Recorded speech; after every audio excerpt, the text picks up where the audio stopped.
Pedagogët e Universitetit Luarasi në pronësi të biznesmenit Irfan Hysem Belliu po përballen me një problem serioz pasi prej 3 muajsh nuk kanë marrë pagat, ndërsa drejtuesit e institucionit nuk ofrojnë asnjë sqarim zyrtar mbi vonesat. Sipas këtij denoncimi të mbërritur në redaksin ton, pedagogët shprehen se ndodhen në kushte të rënda ekonomike, me detyrime familjare, kredi dhe qira për të përballuar, ndërkohë që vijojnë të punojnë pa rrogë prej 3 muajsh.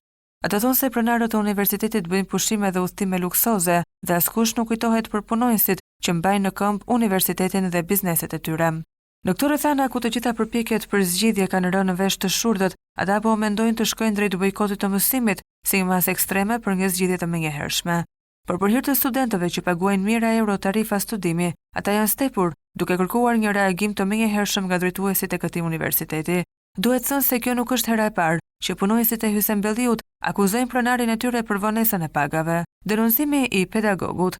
Përshëndetje, doja të bëja një denoncim, ju lutem, duke ruajtur anonimatin, se kështu e kemi hallin. Kemi 3 muaj që nuk marrim rrogën në Universitetin Luarasi dhe askush nuk thot gjë se kur do paguajnë. Është turp i madh se si në përkëmben pedagogët dhe profesorët, jemi të gjithë familjar dhe me detyrime, por nuk do t'ja di njeri. Ndërkohë që pronarët bëjnë jetë luksi, pedagogët që mos qofshin 3 muaj po bëhen tani dhe asgjë nuk na thon, na mbajnë me gënjeshtra. Do të shkojmë drejt bojkotit të mësimit, por gjëna edhe për studentët se paguajnë lek për të shkolluar, por kemi ardhur në një pikë që nuk durojmë dot më, se jemi me qira, kredi e fëmijë.